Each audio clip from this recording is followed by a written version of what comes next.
Welcome to TR9 TV special news. నేను నీరజ. దక్షిణ అయోధ్యగా పేరుగాంచిన భద్రాద్రి రామయ్యకు నీడనిచ్చాడు. శ్రీరామ కీర్తనలతో ప్రపంచానికి రామ వైభవాన్ని చాటాడు. భద్రాచలంలో శ్రీరామచంద్రుడికి గుడి కట్టించి తానేషా జైల్లో శిక్ష అనుభవించాడు. నన్ను బ్రోవమని చెప్పవే సీతమ్మ తల్లి అంటూ మొరబెట్టుకున్నాడు. ఇష్వాకు కుల తిలక అంటూ రాముడికి తాను అమర్చిన వైభవాలను గుర్తు చేశాడు. కంచర్ల గోపన్నగా తన జీవితం మొదలుపెట్టి శ్రీరామదాసుగా చరిత్ర పుటల్లో నిలిచాడు.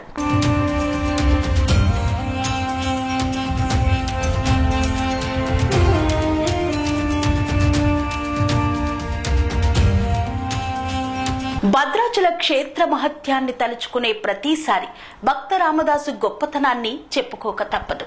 రామప్రభో అంటూ రాముణ్ణి పరిపరి విధాల ఆర్తిగా పిలిచిన కంచర్ల గోపన్న స్వస్థలమే నేలకొండపల్లి. కంచర్ల గోపన్న నడయాడిన చారిత్రక ప్రదేశం. యుగ యుగాల్లో ఆ గ్రామం ఆనవాళ్లు కనపడతాయి. ఇంటింట శ్రీరామ కీర్తనలు, ఊరూరా ఆధ్యాత్మిక భావనలు పెంపొందించిన రామ భక్తుడు శ్రీరామదాసు స్వగ్రామం గురించి ఈనాడు తెలుసుకుందాం.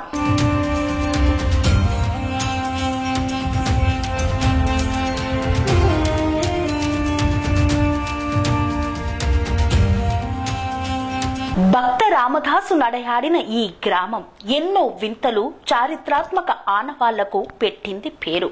యుగ యుగాల్లో ఆ గ్రామం ఆనవాళ్లు కనపడతాయి. అయితే నేడు ఆ చారిత్రక ముద్రలు కనుమరుగయ్యే పరిస్థితి నెలకొంది.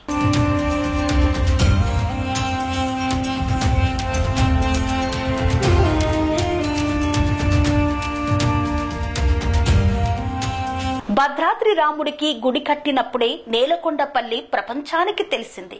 శ్రీరామదాసు స్వగృహాన్ని కాలక్రమేణా భక్త రామదాసు ధ్యాన మందిరంగా ఏర్పాటు చేశారు. భద్రాద్రిలో ఎలాగైతే శ్రీ సీతారామ విగ్రహాలు ఉంటాయో అలాగే శ్రీరామదాసు ఇంటిలో అలాగే ఉంటాయి. ఈ ధ్యాన మందిరంలో నిత్య పూజలు జరుగుతుంటాయి.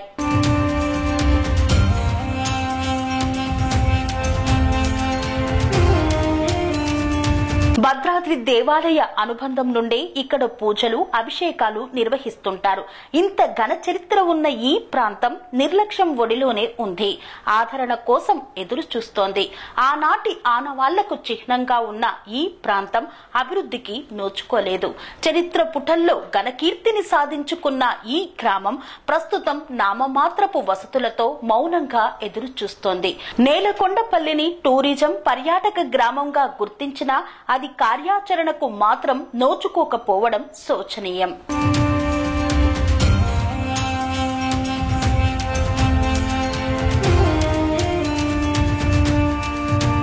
(1999) 2000 సంవత్సరంలో అప్పటి కలెక్టర్ గిరిధర్ రామదాసు స్వస్థలంలో కొంత అభివృద్ధికి పునాది వేసిన తరువాత సంవత్సరాలు గడుస్తున్నా పట్టించుకున్న నాదులే లేరనే విమర్శలు వినిపించాయి.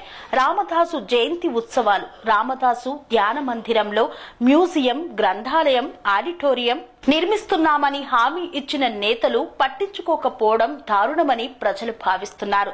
ప్రభుత్వం భక్త రామదాసు పథకం పేరు పెట్టారు తప్ప ఆయన స్వస్థలంలో అభివృద్ధి వెలుగులు నింపటం లేదు అనే వాదనలు వినపడుతున్నాయి. ఇప్పటికైనా సర్కార్ అభివృద్ధి పనులు చేపట్టి రామదాసు మహోన్నతను చాటి చెప్పేలా పర్యాటకంగా అభివృద్ధి చేయాలని నేలకొండపల్లి వాసులు కోరుతున్నారు.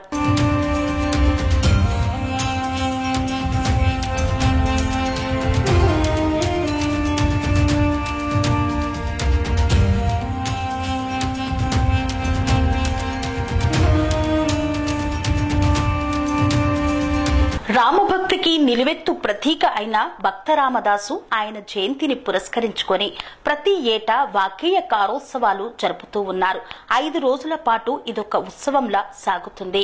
ఈ యొక్క కార్యక్రమం రామాలయంలో తొలిసారిగా 1973లో నిర్వహించారు. వాగ్గేయకారుడు అన్నమయ్యకు పద కవిత పితామహుడని పేరు. త్యాగయ్యకు నాదబ్రహ్మగా లోకమంతా కొలుస్తుంది. సాహిత్యానికి అన్నమయ్య, సంగీతానికి త్యాగయ్య, భక్తికి రామదాసు రామదాసును నిదర్శనాలుగా చెప్పుకుంటారు. వీరే కాకుండా ఎందరో వాగ్గేయకారులు ఆధ్యాత్మిక వైభవాన్ని అందించారు. వీరి జయంతి ఉత్సవాలను అత్యంత వైభవంగా నిర్వహిస్తూ ఉంటారు.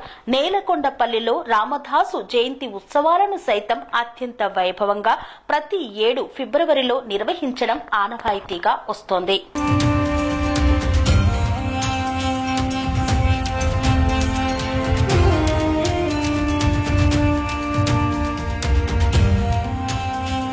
భద్రాచలం క్షేత్ర మహత్యాన్ని తలుచుకునే ప్రతిసారి భక్త రామదాసు గొప్పతనాన్ని చెప్పుకోక తప్పదు. తానిషా పాలనలో హాసనాబాద్ అంటే ప్రస్తుతం పాల్వంచ గ్రామానికి తహసీల్దార్గా నేలకొండపల్లికి చెందిన కంచర్ల గోపన్నను 1970లో నియమితమయ్యారు. ఆయన 1674లో భద్రాచలం ప్రభుత్వ ఖజానాతో రాములోరి ఆలయ నిర్మాణాన్ని చేపట్టారు. ఆ తర్వాత గోల్కొండ కారాగారంలో బందీ అయ్యాడు. ఆయన భార్య కమల, ఈ దంపతుల కుమారుడు రఘునాథుడు రామదాసు తహసీల్దారుగా ప్రజాహిత పాలన సాగించాడు. వ్యవసాయం కలిసి రావాలని యాగాలు చేయించాడు. రైతులకు పన్నుల భారం తగ్గించాడు. రామరాజ్య స్థాపనకు పరితపించాడు. శ్రీరామ భజన సాంప్రదాయానికి ఆయనే ఆద్యుడు. చెక్క చిడతలతో ఇప్పటికీ రాముణ్ణి ఆరాధిస్తూ భజనలు చేస్తున్నారు. రామదాసు ఆలపించిన కీర్తనలు పల్లె పల్లెన మారుమోగుతున్నాయి. ఇష్వాకు కుల తిలక అంటూ రాముడికి తాను అమర్చిన వైభవాలను గుర్తు చేశాడు. నన్ను బ్రోవమని చెప్పవే సీతమ్మ తల్లి అంటూ బాధను మొరపెట్టుకున్నాడు. ఇలాంటి మహనీయుణ్ణి కన్న నేల నేలకొండపల్లి.